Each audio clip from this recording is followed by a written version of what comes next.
뭐 체하고 나서 머리가 너무 어지러워요. 뭐 2, 3일 전부터 두통이 엄청 심해졌어요. 이런 분들도 굉장히 많거든요. 뇌장기 문제인 줄을 모르고 계시는 분들도 많죠. 진통제를 먹어서 일시적으로는 좋아질 수 있지만 위장 문제가 해결되지 않으면 두통이 좋아지질 않거든요. 건물 안에 불이 났는데 화재 경보기만 꺼두는 그런 거라고 볼 수 있는 거예요.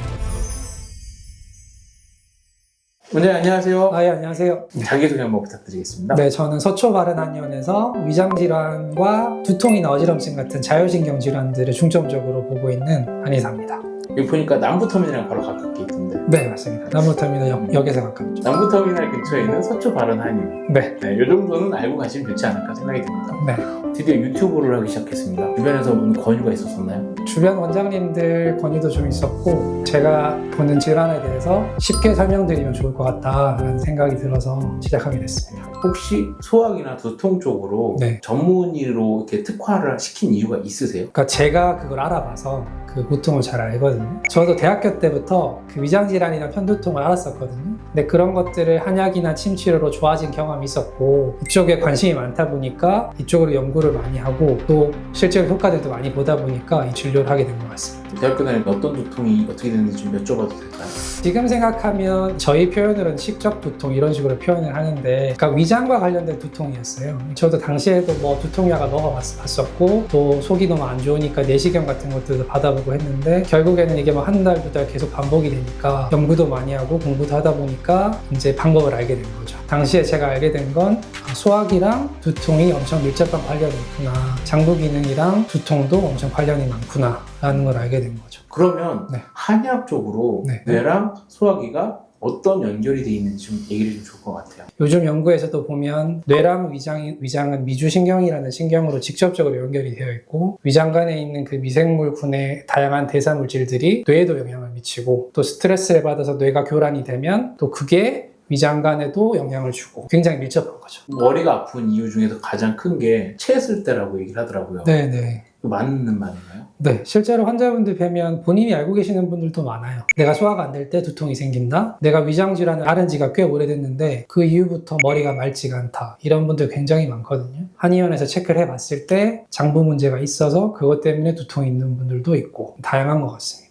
근데 사실 네. 체해서 머리 아프다고 두통 때문에 네. 바른 한의원을 찾아가진 않잖아요. 근데 그런 분들도 계시고 근데 제가 또 주로 보는 분들은 아무래도 만성적으로 좀 되신 분들도 있지만 뭐 체하고 나서 머리가 너무 어지러워요. 뭐 2, 3일 전부터 두통이 엄청 심해졌어요. 이런 분들도 굉장히 많거든요. 근데 그런 분들도 제가 항상 체크하는 게 소화기는 어떤지, 배변 상태는 어떤지 이런 것들을 뭐 자율신경 검사를 하거나 뭐 맥진을 하거나 다양한 수단으로 체크를 하는 거죠.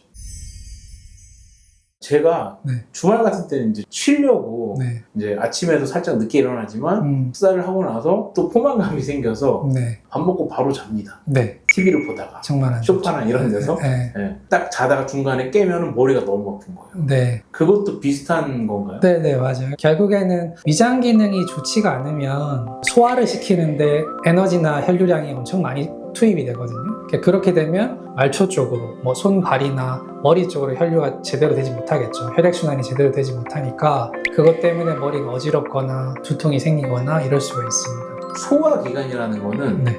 어디서부터 어디까지인지. 사실 뭐 한의학적인 표현을 빌자면 위가라 그래서 소화기는 목부터 항문까지거든요. 다 관여가 돼 있죠. 위장질환이 있으신 분들이 안면부 질환 앓는 분들도 많고 그리고 뭐 항문 질환 앓는 분들도 많고 그러니까 전신에 사실 영향을 미치는 게 소화기 질환입니다. 그러니까 이게 사실은 직관적으로는 딱 와닿지 않더라도 간접적으로든 직접적으로든 다 연결이 돼 있거든요. 대부분이 머리 아프고 할 때 약으로 대체하는 경우가 많은 거예요. 그렇죠. 두통엔 펜잘, 네, 맞아요. 개보린 네. 뭐 이런 것처럼 네. 그런 약을 예. 계속 먹고 네. 이렇게 따로 이렇게 예. 한의원이나 이런 찾아오지 않는 것도 안 좋은 건지 그거 좀 말씀해 주시면 좋을 것 같아요. 가벼운 정도면 사실 상관이 없거든요. 가벼운 두통 같은 경우에는 두통약을 며칠만 먹어도 좋아지는 경우가 많이 있는데 근데 두통약이라든지 이런 진통제들이 결국에는 머리로 가는 통증과 관련된 그런 신호 전달 물질을 차단을 하는 거잖아요. 그러니까 비유를 하자면은 건물 안에 불이 났는데 화재 경보기만 꺼두는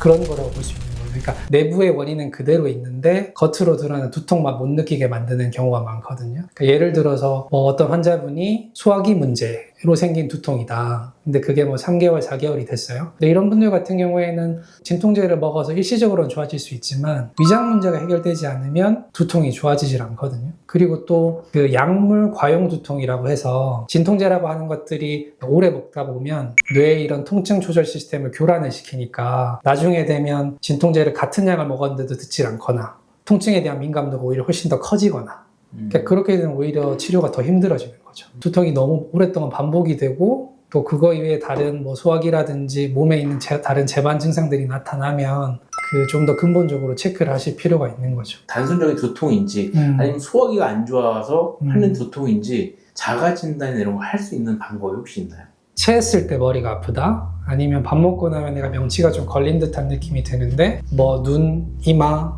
머리가 좀 전체적으로 아픈 것 같다라든지 변이 좀 무르고 위장관에 다른 증상이 있으면서 내가 머리가 맑지가 않다, 두통이 있다 이런 경우도 있고요. 나는 소화가 안 되면서 등이 아픈데 그때 두통이 잘 생긴다. 지금 말씀드리는 경우는 좀 전형적인 경우지만 또 비전형적인 경우는 본인이 잘 모르시는 경우도 있어요. 브레인 포그, 머리가 맑지 않은 증상들이 있는데 뇌장기 문제인 줄을 모르고 계시는 분들도 많죠. 근데 그런 것들을 필터링 할 수 있는 다양한 장치들이 있으니까 액진이 됐든 독진이 됐든 뭐 혀를 체크한다든지 아니면 자율신경 검사를 한다든지 다양한 수단으로 그걸 체크할 수가 있는 거죠. 그 환자분들이 그냥 누구나 이렇지 않나? 이 정도 갖고 뭘 가나 약간. 그렇죠. 네. 근데 다 그렇진 않거든요. 네. 그러니까 두통이 없는 분들도 계시고 사실 병이라고 하는 게 길게 방치를 할수록 치료 기간도 길어지거든요. 똑같은 정도의 두통이라고 하더라도 1, 2주가 된 두통이랑 3개월, 6개월이 된 두통이랑은 치료가 완전히 달라지기 때문에 증상이 있으시면 그때그때 바로 체크를 하고 치료를 하는 게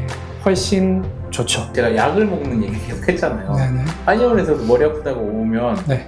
약 줘서 보내시나요? 주로 하는 거는 약침이랑 한약 처방을 하는 경우가 많이 있고요. 네. 결국에는 두통이나 어지럼증이나 이런 소화기 질환 이런 것들은 다 자율신경 문제를 끼고 있기 때문에 그런 자율신경 균형을 맞춰주는 뭐 약침이 될 수도 있고 한약이 될 수도 있고 이런 것들을 통해서 치료를 하는 거죠. 뭐 그런 것들을 검사를 하기 위해서는 수단이 맥진이 될 수도 있고 다양하게 뭐 소화, 대소변, 뭐 수면, 뭐 자율신경 기능 검사를 하기도 하고 이런 식으로 해서 종합적으로 몸을 파악을 해서 치료를 하는 거죠.